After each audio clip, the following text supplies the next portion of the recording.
மகாநதி அடுத்த வர எபிசோடில் என்ன நடக்க போகுது அப்படிங்கிறத பற்றி பார்க்கலாம். அதுக்கு முன்னாடி நம்மளோட சேனலை சப்ஸ்கிரைப் பண்ணாமல் பார்க்குற எல்லாருமே மறக்காமல் சப்ஸ்கிரைப் பண்ணிவிட்டு பாருங்கள்.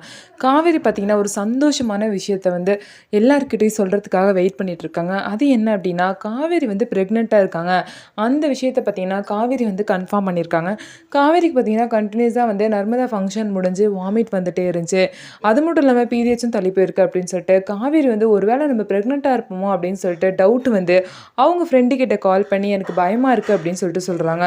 உடனே அவங்க ஃப்ரெண்டும் பார்த்திங்க அப்படின்னா, நீ எதுக்கும் கிட் வாங்கி செக் பண்ணிக்கோ அப்படின்னு சொல்லிட்டு சொல்கிறாங்க. அதனால காவேரியும் போய் மெடிக்கலில் போய் பார்த்திங்கன்னா கிட்டு வாங்கிட்டு வந்து செக் பண்ணுறாங்க. அப்போது தான் வந்து டபுள் லைன் காட்டுது. அப்போ தான் காவேரிக்கு பார்த்திங்கன்னா நம்ம ப்ரெக்னெண்ட்டாக இருக்கோம் அப்படிங்கிற விஷயம் தெரிஞ்சு அவ்வளோ சந்தோஷப்படுறாங்க காவேரி. இதை எப்படியாவது அவர்கிட்ட சொல்லணுமே அப்படின்னு சொல்லிட்டு காவேரி வந்து விஜய் கிட்ட சொல்கிறதுக்காக, இந்த விஷயத்தை விஜய் கிட்ட சொல்கிறதுக்காக ரொம்பவே வந்து துடிக்கிறாங்க. அந்த அளவுக்கு பார்த்திங்க அப்படின்னா காவேரி வந்து இந்த விஷயத்தினால ரொம்பவே வந்து சந்தோஷமாக இருக்காங்க. காவேரி பார்த்திங்கன்னா அவங்க லைஃப்லேயே மோஸ்ட் சந்தோஷமான ஒரு மொமெண்ட்டாக வந்து இதை நினைக்கிறாங்க. அதனால இந்த விஷயத்தை எப்படியாவது சீக்கிரம் விஜய்கிட்ட ஷேர் பண்ணியே ஆகணும் அப்படின்னு சொல்லிட்டு நினைக்கிறாங்க. அதுக்கப்புறம் பார்த்திங்க அப்படின்னா விஜய்க்கு வந்து கால் பண்ணுறாங்க. விஜய்க்கு கால் பண்ணுறப்ப பார்த்திங்க அப்படின்னா விஜய் வந்து ஃபோனை எடுக்கலை. விஜய் வந்து பார்த்திங்க அப்படின்னா ஃபோனை வந்து சைலண்ட்டில் போட்டுட்டு தூங்கிட்டு இருப்பார். ஆனால் காவேரி இவ்வளோ பெரிய விஷயம், முக்கியமான விஷயம் வந்து சொல்ல வராரு அப்படின்னு கூட விஜய்க்கு வந்து தெரியல.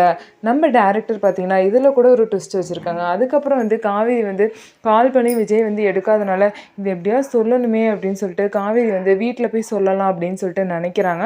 அதுக்கப்புறம் பார்த்தீங்க அப்படின்னா அம்மாவுக்கு இந்த விஷயம் தெரிஞ்சால் எப்படி ரியாக்ட் பண்ணுவாங்களோ, ஏற்கனவே வந்து நம்ம வந்து வெறும் வாமிட் பண்ணதுக்கே வந்து அக்காவை வந்து அவங்க மாமியார் வந்து தப்பாக பேசுகிறாங்க, இன்னும் இவ்வளோ நாள் ஆச்சு அப்படின்னு சொல்லிட்டு. அப்படி இருக்கப்போ இந்த நேரத்தில் இந்த விஷயத்த நம்ம வீட்டில் சொன்னால் என்னென்ன பிரச்சனை நடக்கும்னு தெரியலையே. அம்மா வேற ஏற்கனவே வந்து விஜய் மேலே ரொம்ப கோவத்தில் இருக்காங்க. இப்போ இந்த விஷயம் தெரிஞ்சால் எப்படி ரியாக்ட் பண்ணுவாங்கன்னு தெரிலன்னு சொல்லிட்டு காவேரி ரொம்பவே பயப்படுறாங்க. ஸோ அதனால் வீட்டில் வந்து இப்போதைக்கு இந்த விஷயத்த சொல்லலாமா வேணாமா அப்படின்னு சொல்லிட்டு காவேரிக்கு வந்து ரொம்பவே ஒரு குழப்பம் இருக்குது. ஆனால் இந்த விஷயத்தை எவ்வளோ நாள் மறைச்சிருக்க முடியும், எப்படி இருந்தாலும் சொல்லி தான் ஆகணும் அப்படின்னு சொல்லிட்டு நினைக்கிறாங்க. எப்படி இருந்தாலும் இந்த விஷயத்தை ஃபஸ்ட்டு விஜய் கிட்ட தான் சொல்லணும், அதுக்கப்புறம் தான் எல்லாருக்கிட்டையும் சொல்லணும்னு சொல்லிட்டு காவேரி வந்து நினைக்கிறாங்க. அதுக்கப்புறம் பார்த்தீங்கன்னா விஜய் கிட்ட எப்படியாவது சொல்லிடணும் அப்படின்னு சொல்லிட்டு காவேரி நினச்சிட்டு இருக்க நேரத்தில் பார்த்தீங்கன்னா காவேரியோட அம்மா வந்து வீட்டை பார்த்துக்கூடி நான் பக்கத்தில் கடைக்கு போயிட்டு வரேன்னு சொல்லிட்டு அவங்க வந்து சொல்கிறாங்க. இதுதான் சரியான நேரம், எப்படியாவது விஜய்கிட்ட இந்த விஷயத்த சொல்லிடணும் அப்படின்னு சொல்லிட்டு காவேரியோட அம்மா வந்து வீட்டை விட்டு வெளியே போனதுக்கப்புறம் பார்த்தீங்க அப்படின்னா காவேரி வந்து விஜயை பார்க்கறதுக்காக அவங்க வீட்டுக்கு போகிறாங்க. விஜய் பார்த்தீங்க அப்படின்னா நல்லா வந்து தூங்கிட்டு இருக்காரு. இவ்வளோ பெரிய விஷயம் நடந்திருக்கு, கொஞ்சம் கூட நான் ஃபோன் பண்ணுறது கூட கவனிக்காமல் அப்படி என்ன தூக்கம் அப்படின்னு சொல்லிட்டு காவேரி வந்து கேட்டுட்டு விஜயை போய் எழுப்புறாங்க. எந்திரிங்க எந்திரிங்க அப்படின்னு சொல்லிட்டு விஜயை வந்து எழுப்புறாங்க. என்ன யார் அப்படின்னு சொல்லிட்டு விஜய் வந்து என்ன காவேரி ஏன் இப்படி தூங்கிட்டு இருக்கவனை வந்து எழுப்பிட்டு இருக்க அப்படின்னு சொல்லிட்டு விஜய் வந்து கேட்குறாங்க. ஓ தூங்குறீங்களா, உங்களுக்கு தூக்கம் தான் முக்கியம் அப்படி தானே அப்படின்னு சொல்லிட்டு காவேரி கேட்குறாங்க. ஏன் காவேரி என்னாச்சு, நீ வா தூங்கலாம் அப்படின்னு சொல்லிட்டு காவேரி வந்து விஜய் வந்து சொல்கிறாங்க. அது சரி, இதோ எங்கள் அம்மாவுக்கு தெரிஞ்சால் அவ்வளோதான், உங்களை வீட்டை விட்டே காலி பண்ணிடுவாங்க அப்படின்னு சொல்லிட்டு சொல்கிறாங்க. நான் தான் சொல்லியிருக்கேன்ல, என்ன ஆனாலும் உன்னை இங்கேருந்து கூட்டிகிட்டு போகாமல் நான் வரவே மாட்டேன், அதுக்கேற்ற மாதிரி கண்டிப்பாக ஏதாவது ஒரு விஷயம் நடக்கும் அப்படின்னு சொல்லிட்டு விஜய் வந்து சொல்லுவாங்க. அந்த விஷயம் நடந்துருச்சு அப்படின்னு சொல்லிட்டு காவேரி சொல்லுவாங்க. என்ன சொல்லிட்டு இருக்க, என்ன விஷயம் அப்படின்னு சொல்லிட்டு விஜய் வந்து கேட்குறாங்க.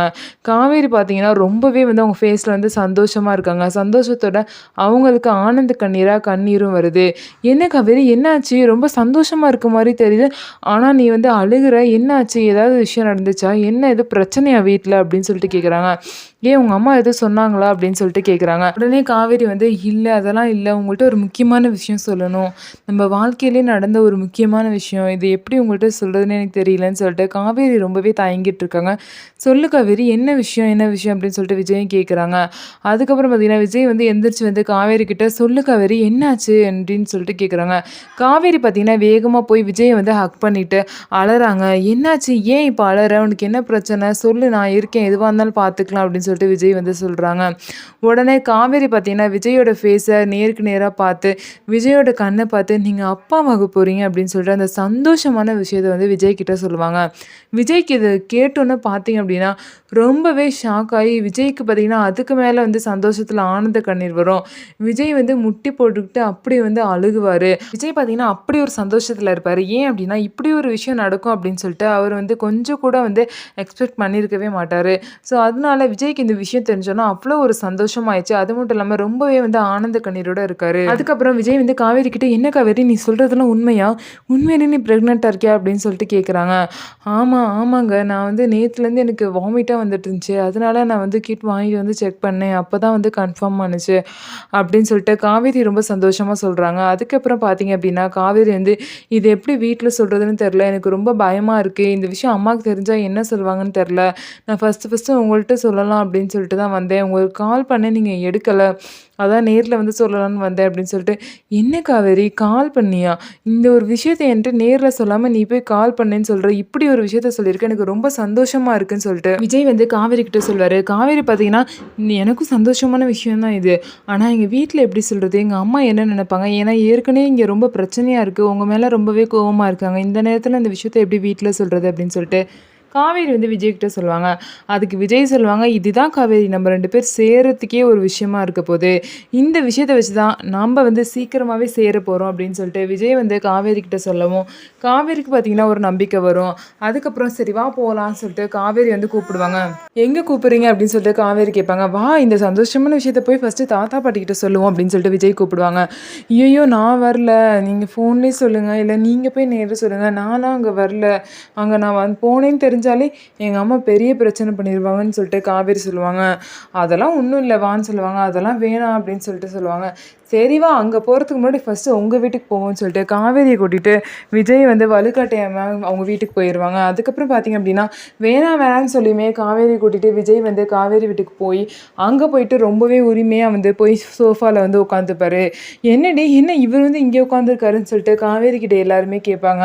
அதுக்கப்புறம் காவேரியோட அம்மா வந்து விஜய் கிட்ட, என்ன அடுத்து என்ன பிரச்சனை பண்ண வந்திருக்கீங்க, எதுக்கு இப்போ தேவையில்லாமல் இங்கே வந்து உட்காந்துருக்கீங்க அப்படின்னு சொல்லிட்டு விஜய் காவேரியோட அம்மா வந்து கேட்பாங்க. இருங்க அத்தை, ஏன் கோவப்படுறீங்க, உங்களுக்கு ஒரு சந்தோஷமான விஷயத்த சொல்ல தானே நானே வந்திருக்கேன் அப்படின்னு சொல்லிட்டு விஜய் வந்து சொல்லுவாங்க. அதுக்கப்புறம் காவேரி வந்து வேணாம் அப்படின்னு சொல்லிட்டு விஜயை பார்த்து இப்படியே கண்ணிலே சொல்லிட்டு இருப்பாங்க. ஆனால் விஜய் வந்து இரு காவேரி, ஏன் நீ பயப்படுற, இவ்வளோ பெரிய சந்தோஷமான விஷயம் நடந்திருக்கு, அத்தைக்கு தெரியாமல் எப்படி அப்படின்னு சொல்லிட்டு சொல்லுவாங்க. என்னடி என்ன சந்தோஷமான விஷயம், என்ன அந்த பையன் சொல்லிட்டு இருக்கு, உனக்கும் தெரியுமா, என்ன 2 பேர் சேர்ந்து ட்ராமா பண்ணுறீங்களா அப்படின்னு சொல்லிட்டு காவேரியோட அம்மா கேட்குறாங்க. ட்ராமாவும் இல்லை ஒன்றும் இல்லை அத்தை, நீங்கள் ப்ரொமோஷன் ஆகிட்டீங்க அப்படின்னு சொல்லிட்டு சொல்லுவாங்க. அதுக்கப்புறம் என்ன உளறீங்க அப்படின்னு சொல்லிட்டு காவேரியோட அம்மா கேட்பாங்க. ஆமா அத்தை, நீங்கள் பாட்டி ஆயிட்டீங்க அப்படின்னு சொல்லிட்டு அவ்வளோ சந்தோஷமாக வந்து விஜய் வந்து சொல்லுவார். உடனே காவேரியோட அம்மாவுக்கு பார்த்தீங்கன்னா ரொம்பவே ஷாக் ஆயிடுவாங்க. என்னடி என்ன சொல்கிறான் அந்த தம்பி அப்படின்னு சொல்லிட்டு இந்த மாதிரி காவேரியை பற்றி கேட்பாங்க. அதுக்கு காவேரி வந்து என்ன சொல்கிறதுனே தெரியாமல் ரொம்பவே முழிச்சுக்கிட்டு நிற்பாங்க. அவர் சொல்கிறதெல்லாம் உண்மையா, என்ன சொல்கிற அப்படின்னு சொல்லிட்டு கங்காவும் காவேரி கிட்ட வந்து சொல்லுவாங்க. காவேரி நீ ப்ரெக்னெண்ட்டாக இருக்கியா அப்படின்னு சொல்லிட்டு கேட்பாங்க. காவேரி பார்த்தீங்கன்னா ஆமாக்கா அப்படின்னு சொல்லிட்டு சொல்லுவாங்க. இதை கேட்ட எல்லாரும் பார்த்தீங்கன்னா ரொம்பவே ஷாக் ஆயிடுவாங்க. பாட்டியிலேருந்து எல்லாரும் பார்த்தீங்கன்னா ரொம்பவே சந்தோஷப்படுவாங்க. ஆனால் காவேரியோட அம்மாவுக்கு என்னதான் உள்ளுக்குள்ளே சந்தோஷம் இருந்தாலும் ரொம்பவே ஷாக் ஆயிடுவாங்க. காவேரியோட அம்மா பார்த்தீங்கன்னா காவேரி வந்து முறைச்சிக்கிட்டே இருப்பாங்க. அதுக்கப்புறம் வந்து காவேரியோட அம்மாவுக்கு என்ன சொல்கிறதுனே தெரியாது. இந்த விஷயத்த கேட்டோன்னே இவங்க வாயடிச்சு போயிடுவாங்க. இவ்வளோ பெரிய விஷயம் நடந்திருக்கு, இதுக்கப்புறமா அவங்க 2 பேரையும் பிரித்து வைக்கிறது சரியாக இருக்காது அப்படின்னு சொல்லிட்டு காவேரியோட அம்மா வந்து மனசில் வந்து நினைப்பாங்க. ஏன்னா அவ்வளோ ஒரு சந்தோஷத்தை வந்து இந்த விஷயம் வந்து காவேரியோட அம்மாவுக்கும் கொடுத்துருக்கோம்.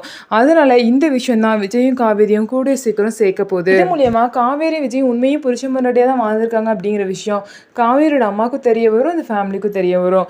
இதனால விஜய் மேலே என்னதான் வந்து தப்பு இருந்தாலுமே அதுக்கப்புறம் காவேரியை வந்து அவங்க நல்லபடியாக தான் வச்சுட்டு இருந்திருக்காங்க அப்படிங்கிற விஷயம் எல்லாத்துக்கும் தெரிய வந்துருச்சு. அதனால காவேரியோட அம்மா பார்த்தீங்கன்னா கண்டிப்பாக அவங்க 2 பேரையும் இதனால சேர்த்து வச்சிருவாங்க. ஸோ இந்த மாதிரி தான் வரப்போகிற எபிசோட் போக போகுது. ஸோ நம்ம வீடியோ உங்களுக்கு பிடிச்சிருந்தா நம்ம வீடியோவை லைக் பண்ணிக்கோங்க.